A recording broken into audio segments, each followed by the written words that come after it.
ദൃശ്യത്തിന് ശേഷം വരുന്ന ക്യാരക്ടർ അത്രയധികം ആളുകളത് മനസ്സിൽ കൊണ്ടു. ഇപ്പോൾ ദൃശ്യം 1ഉം 2 ഒക്കെ വന്നാലും വരുണിനെ നമ്മൾ എപ്പോഴും ഓർക്കും. ഓഫ് കോഴ്സ് അത് 2013 ചെയ്തൊരു സിനിമയാണത്. ആ സമയത്ത് ചെയ്ത സമയത്ത് ആരും വിചാരിച്ചിട്ടില്ല, ഞാൻ പോലും വിചാരിച്ചിട്ടില്ല ഈ ക്യാരക്ടർ ഇത്രത്തോളം ഫെമിലിയർ ആവും, പോപ്പുലർ ആവും ഞാൻ പോലും വിചാരിച്ചിട്ടില്ല.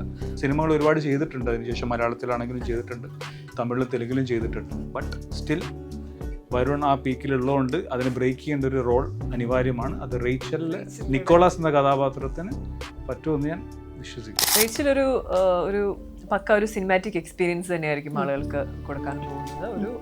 ഒരു പ്രോപ്പർ ആയിട്ടുള്ളൊരു എൻ്റർടൈനർ തന്നെയായിരിക്കും. ഒരു ആക്ഷൻ, ത്രില്ലർ, റിവെഞ്ച് എന്നൊക്കെ നമുക്ക് ആ ഒരു ജോൺറൊക്കെ നമുക്ക് പറയാൻ പറ്റും ഈ സിനിമയെ. It's A beautiful film. It shaped up really well. അത്രയും നല്ല രസമായിട്ട് സിനിമ വന്നിട്ടുണ്ട്. നിറയെ നല്ല ആക്ടേഴ്സ് വർക്ക് ചെയ്തിട്ടുണ്ട്.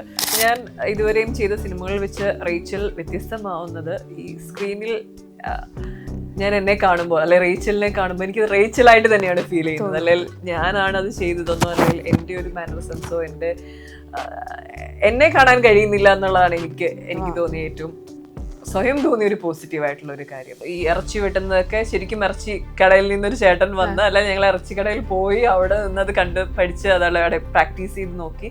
ആൻഡ് ഒരു ചേട്ടൻ വന്നിങ്ങനെ നമുക്ക് കാണിച്ചു തരും. അത് നമ്മള് നോർമലി വീടുകളിൽ യൂസ് ചെയ്യുന്ന കത്തിയല്ല, അത് വലിയ കത്തിയ, നല്ല വെയിറ്റും ഉള്ള കത്തിയ. അത് വെച്ചിട്ട് അത് പിടിക്കുന്ന രീതിയുണ്ട്. ആ കട്ട്സിന് ഡിഫറൻസ് ഉണ്ട്. ഓരോ ഇപ്പൊ കറിക്കോ അല്ലെ അങ്ങനെ ഓരോന്നിനും ഫ്രൈക്കോ എല്ലാത്തിനും ഡിഫറൻസ് ഉണ്ട് കൊണ്ടുപോകുന്നതിന്. ഒരു ക്യാരക്ടറിന് സെയിം മീറ്റർ ആയിരിക്കും, ഇമോഷൻസ് ആയിരിക്കും. പക്ഷെ ഇതിൽ അങ്ങനെയല്ല. പൊട്ടി കരയുന്നുണ്ട്, ചിരിക്കുന്നുണ്ട്, ദേഷ്യപ്പെടുന്നുണ്ട്, അടിവാകുന്നുണ്ട്, കൊടുക്കുന്നുണ്ട്. പക്ഷെ കൊടുക്കുന്നത് നമ്മുടെ ആ കൊറിയോഗ്രാഫിയുടെ ഭാഗമായിരുന്നു കൊടുക്കുന്നത്. പക്ഷെ കിട്ടുന്നത് സ്ക്രിപ്റ്റിൽ ഉണ്ടായിരുന്നില്ല. ഞാൻ ചോദിച്ച് വാങ്ങിയതാ. എനിക്ക് ടൈമിങ്ങിന്റെ, നമ്മളിത് ചെയ്ത് ശീലമില്ലാത്തോണ്ടേ ഇതിന്റെ ഒരു ടൈമിംഗ് ഉണ്ടല്ലോ. കൈ അടുത്തേക്ക് വരുമ്പോഴത്തേക്കും നമ്മള് മുഖം തിരിക്കുക എന്നുള്ള ഒരു സാധനം. അപ്പൊ അതിന്റെ ടൈമിങ് എനിക്ക് കിട്ടുന്നില്ല എന്നുള്ളൊരു പ്രശ്നം. അപ്പൊ ഞാൻ പറഞ്ഞു ഓപ്പോസിറ്റ് ഉള്ള ആളോട്, ശരിക്കും പഠിച്ചോ, കുഴപ്പമില്ല, നല്ലോണം തന്നോ, ഞാൻ കറക്റ്റ് ആയിട്ട് വീണത്, അപ്പൊ വേദനയ്ക്ക് കുഴപ്പമില്ല, ഒരു പ്രശ്നമില്ല, തന്നോ എന്നൊക്കെ പറഞ്ഞതാ. അപ്പൊ റിഹേഴ്സലില് ഒരു പ്രാവശ്യം ചെയ്തപ്പോ ആ ടൈമിങ് കറക്റ്റായി. ശരിക്കും കൊണ്ടില്ല, പക്ഷെ ഞാൻ അതിന് മുന്നേ മാറി. അപ്പൊ അത് ഓക്കെ ആയിരുന്നു. പക്ഷെ ടേക്കിന് വന്ന സമയത്ത് ഞാൻ മാറാൻ എന്റെ ടൈമിൽ പറ്റി. അങ്ങനെ ഒരു അടിയൊക്കെ കിട്ടിയിട്ടില്ല. അങ്ങനത്തെ ഒരു അടിയൊക്കെ സ്ട്രോങ് എന്ന് പറഞ്ഞു. ഇത് രണ്ടുപേരുടെ ചേർന്ന് കഴിഞ്ഞപ്പോൾ ഡബിൾ സ്ട്രോങ് ആണ്. അവിടെ ചെന്നപ്പോഴാണ് അത് മനസ്സിലാകുന്നത് ഡബിൾ സ്ട്രോങ് ആണെന്ന്. ഞാൻ ഹണിയുടെ പിന്നാലെ നടക്കുന്ന ഒരു കഥാപാത്രമാണ്.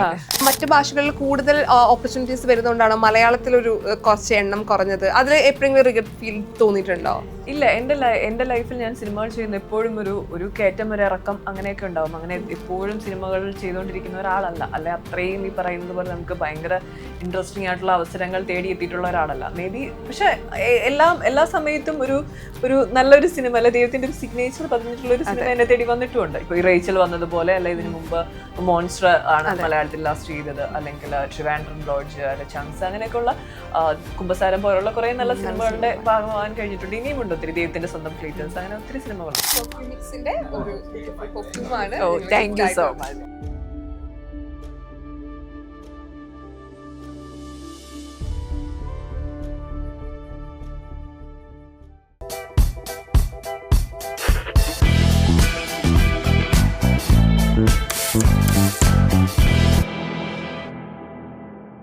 ഹായ്, ഹലോ, നമസ്കാരം. സൈന സത് പ്ലസിന്റെ എല്ലാ പ്രേക്ഷകർക്കും സ്വാഗതം. This is me Shijina Jose Prakash. Rachel എന്ന ഏറ്റവും പുതിയ ചിത്രത്തിന്റെ വിശേഷങ്ങളുമായിട്ട് റേച്ചലിന്റെ ക്രൂ മെമ്പേഴ്സ് ആണ് ഇതിന്റെ കൂടെ ജോയിൻ ചെയ്യുന്ന. ഒരുപാട് സ്നേഹത്തോടെ സ്വാഗതം ചെയ്യുന്നു. നമസ്കാരം. Thank you. റേച്ചലിന്റെ ആദ്യത്തെ പോസ്റ്റ് വന്നപ്പോൾ മുതൽ തന്നെ നമ്മളെല്ലാവരും ആഗ്രഹിക്കുകയാണ് സിനിമ കാണാൻ വേണ്ടിയിട്ട്. ആൻഡ് കുറച്ചധികം നമ്മൾ കാത്തിരുന്നു. ആൻഡ് പ്രൊഡ്യൂസർ ഇതിന്റെ ട്രെയിലർ ലോഞ്ചിൽ പറഞ്ഞത് ലേറ്റ് ആയി വന്നാലും ലേറ്റസ്റ്റ് ആയിട്ട് വരുന്ന ഒരു പ്രൊഡ്യൂസർ ആണെന്ന് പറയുന്ന അത്രയും കോൺഫിഡൻ്റ്ലി പറയുന്നു. അപ്പൊ തന്നെ നമുക്ക് ഭയങ്കര ബൂസ്റ്റിംഗ് ആണ്, കൂടെ അഭിനയിച്ചവർക്കും ആ സിനിമയുടെ പാർട്ടായവർക്കും. എന്താണ് റേച്ചൽ പ്രേക്ഷകർക്ക് നൽകാൻ വേണ്ടി പോകുന്നത്? റേച്ചൽ ഒരു പക്ക ഒരു സിനിമാറ്റിക് എക്സ്പീരിയൻസ് തന്നെയായിരിക്കും ആളുകൾക്ക് കൊടുക്കാൻ പോകുന്നത്. ഒരു പ്രോപ്പർ ആയിട്ടുള്ളൊരു എൻ്റർടൈനർ തന്നെയായിരിക്കും. ഒരു ആക്ഷൻ, ത്രില്ലർ, റിവെഞ്ച് എന്നൊക്കെ നമുക്ക് ആ ഒരു ജോൺറൊക്കെ നമുക്ക് പറയാൻ പറ്റും ഈ സിനിമയെ. It's A beautiful film. It shaped up really well. അത്രയും നല്ല രസമായിട്ട് സിനിമ വന്നിട്ടുണ്ട്. നിറയെ നല്ല ആക്ടേഴ്സ് വർക്ക് ചെയ്തിട്ടുണ്ട്.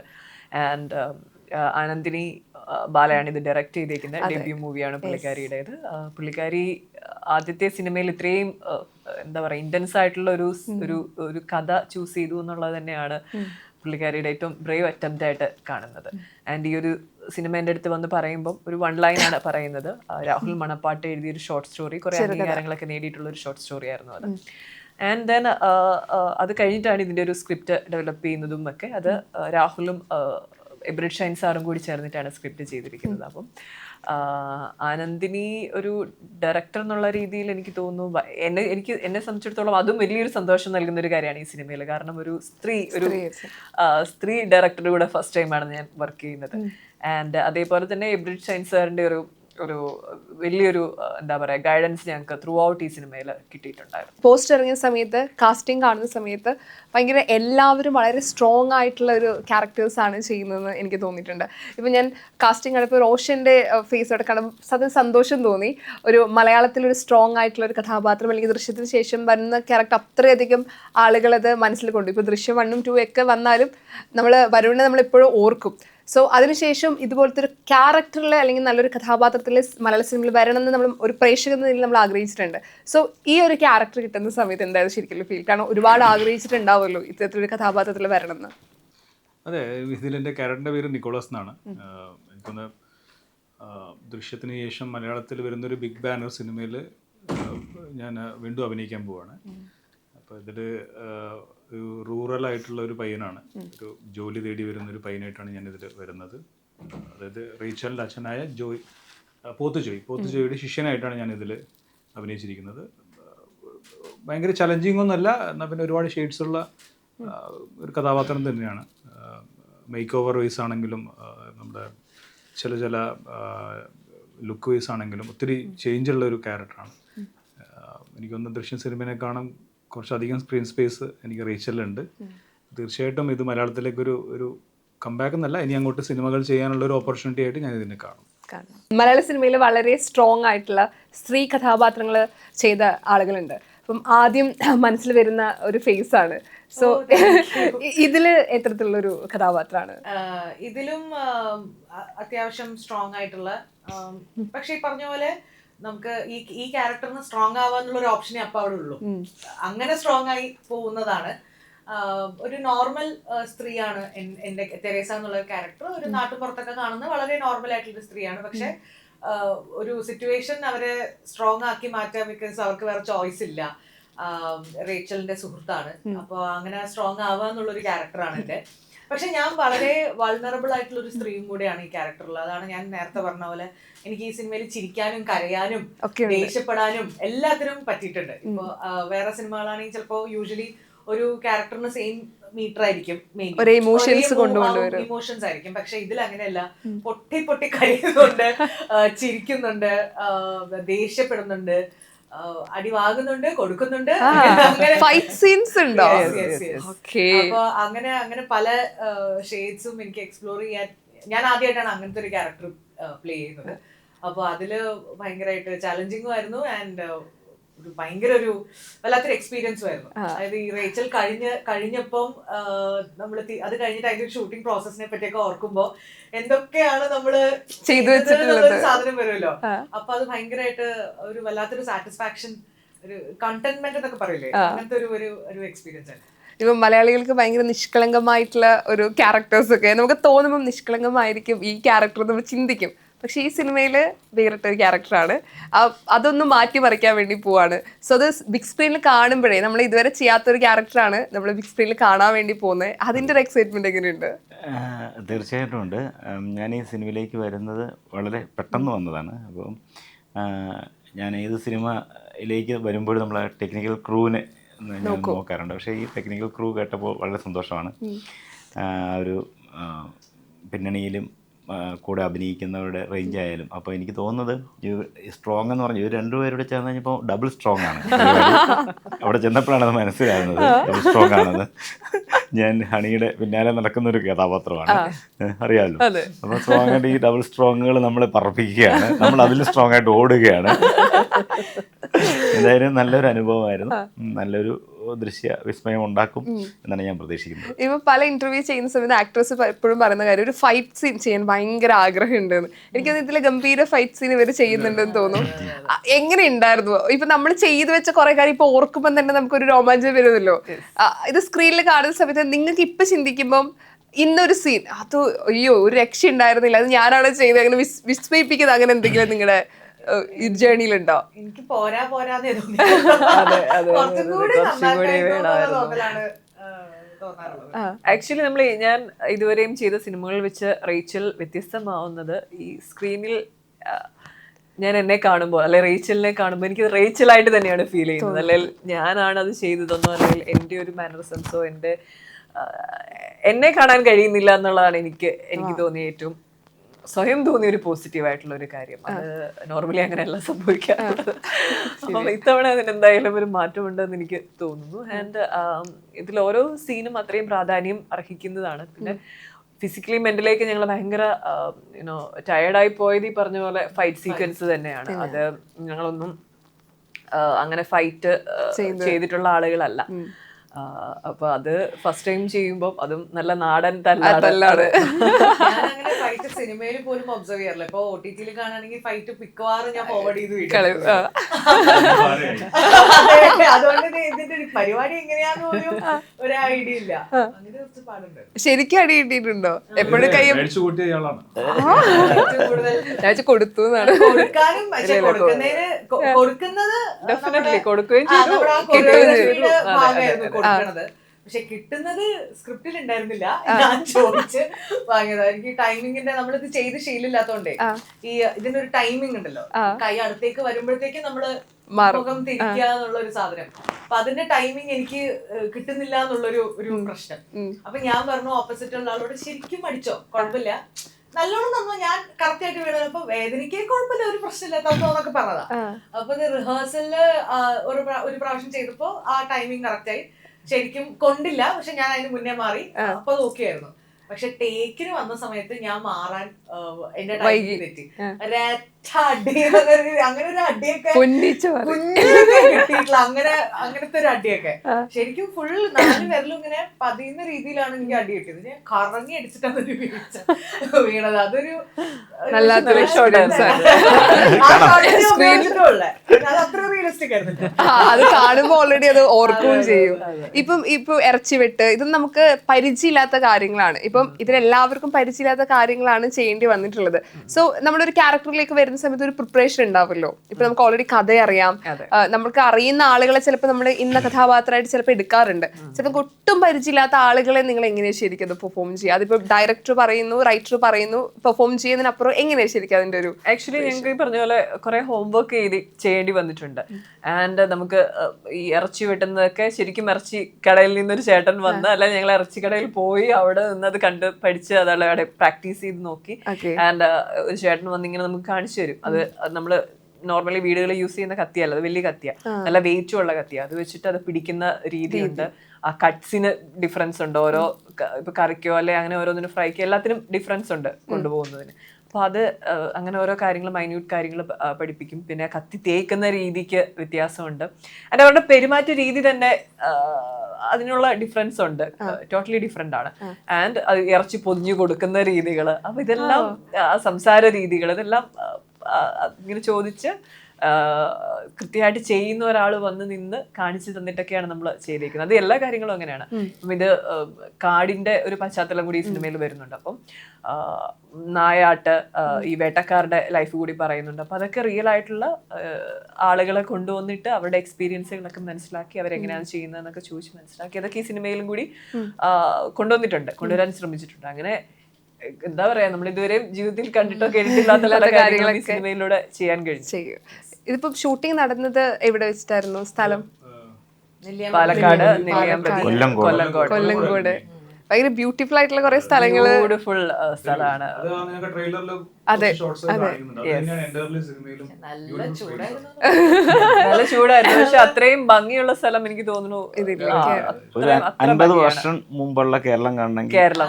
അതിപ്പോഴും കുറെ ട്രോള് വരുന്നു. ഇപ്പം കേരളം കാണെങ്കിൽ പാലക്കാട് പോയത് നമുക്ക് പാലക്കാട് മനസ്സിലായി. ഇത് ഇതാണ് ഇപ്പോഴത്തെ അവിടെയുള്ള മനുഷ്യരും അങ്ങനെ തന്നെയാണ്, ഭയങ്കര ജെനുവിൻ ആയിട്ടുള്ള. Thank you. രാധിക പക്ഷേ ഇച്ചിരി പിന്നെ ശരിക്കും പറഞ്ഞാൽ നമ്മൾ ഇത്രയും സീരിയസ് ആയിട്ട് ഒരു സീരിയസ് മൂഡിൽ പോകുന്ന ഒരു സിനിമയാണല്ലോ. അപ്പം സെറ്റ് എപ്പോഴും ഭയങ്കര കുറച്ച് സീരിയസ് മൂഡിൽ പിടിക്കുന്ന ഡയറക്ടേഴ്സ് പറയാറുണ്ടാവും ചിലപ്പോഴും ആ മൂഡ് ക്രിയേറ്റ് ചെയ്യാൻ. ശരിക്കും സെറ്റ് എങ്ങനെയായിരുന്നു? ഇല്ല അങ്ങനെ റെസ്ട്രിക്ഷൻ ഒന്നും ഇല്ല, പക്ഷെ ഞങ്ങള് നന്നായിട്ട് ചില്ല് ചെയ്ത് തന്നെയാണ് വർക്ക് ചെയ്തത്. അങ്ങനെ ഒരു ലിമിറ്റേഷനോ അങ്ങനെയൊന്നും ഉണ്ടായിരുന്നില്ല. പിന്നെ കൊല്ലംകോട് ഒരുപാട് പുരാവസ്തുക്കളും ഉണ്ട്. ആ അതിലൊരെണ്ണമാണ് രാധിക.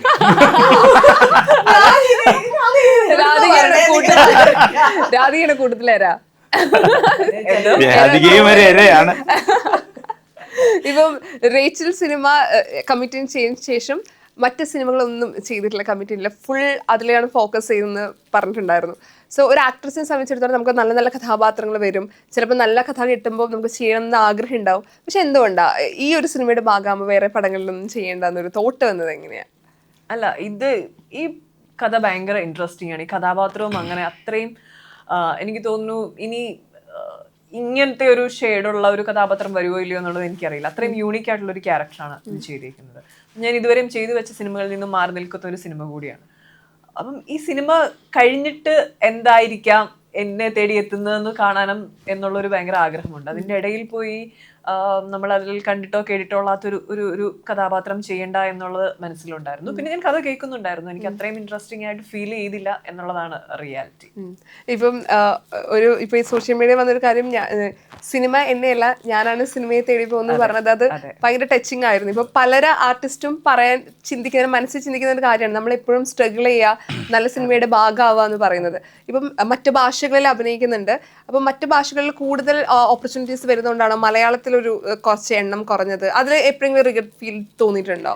ഇല്ല, എൻ്റെ ലൈഫിൽ ഞാൻ സിനിമകൾ ചെയ്യുന്ന എപ്പോഴും ഒരു കയറ്റം ഒരു ഇറക്കം അങ്ങനെയൊക്കെ ഉണ്ടാവും. അങ്ങനെ എപ്പോഴും സിനിമകൾ ചെയ്തുകൊണ്ടിരിക്കുന്ന ഒരാളല്ല, അല്ലെ അത്രയും ഈ പറയുന്നത് പോലെ നമുക്ക് ഭയങ്കര ഇൻട്രസ്റ്റിംഗ് ആയിട്ടുള്ള അവസരങ്ങൾ തേടിയെത്തിയിട്ടുള്ള ഒരാളല്ല മേ ബി. പക്ഷെ എല്ലാ സമയത്തും ഒരു നല്ലൊരു സിനിമ, അല്ലെ ദൈവത്തിന്റെ ഒരു സിഗ്നേച്ചർ പതിഞ്ഞിട്ടുള്ള ഒരു സിനിമ എന്നെ തേടി വന്നിട്ടുമുണ്ട്. ഇപ്പൊ ഈ റേച്ചൽ വന്നതുപോലെ, അല്ലെ ഇതിനു മുമ്പ് മോൺസ്റ്റർ ആണ് മലയാളത്തിൽ ലാസ്റ്റ് ചെയ്തത്, അല്ലെങ്കിൽ ട്രിവാൻഡ്രം ലോഡ്ജ്, അല്ലെ ചങ്സ്, അങ്ങനെയൊക്കെയുള്ള കുമ്പസാരം പോലുള്ള കുറെ നല്ല സിനിമകളുടെ ഭാഗമാകാൻ കഴിഞ്ഞിട്ടുണ്ട്. ഇനിയുമുണ്ട് ഒത്തിരി, ദൈവത്തിന്റെ സ്വന്തം ക്ലീറ്റേഴ്സ്, അങ്ങനെ ഒത്തിരി സിനിമകളുണ്ട്. പക്ഷേ ഈ പറഞ്ഞതുപോലെ നമ്മൾ ആഗ്രഹിക്കുന്ന പോലത്തെ അവസരങ്ങൾ തേടി എത്തുന്നില്ല എന്നുള്ളത് അതിന്റെ റിയാലിറ്റിയാണ്. സിനിമകൾ വരുന്നുണ്ട്, സ്ക്രിപ്റ്റ് കേൾക്കുന്നുണ്ട്, ഒരു പ്രൊഡക്ഷൻ ഹൗസ് സ്റ്റാർട്ട് ചെയ്യണം എന്ന് ആഗ്രഹമുണ്ട്, അതിന്റെ ഡിസ്കഷൻ കാര്യങ്ങൾ ഒക്കെയാണ്. അപ്പൊ അതുകൊണ്ട് തന്നെ സ്ക്രിപ്റ്റുകൾ എന്നും ഡെയിലി എന്നുള്ള രീതിയിൽ തന്നെ നമ്മൾ കേൾക്കുകയും തേടി വരികയും ഒക്കെ ചെയ്യുന്നുണ്ട്. പക്ഷെ അതിൽ നിന്നും അത്രയും ഒരു എക്സൈറ്റ് ചെയ്യിപ്പിക്കുന്ന ഒരു സാധനം ചെയ്യണം എന്നാണ്.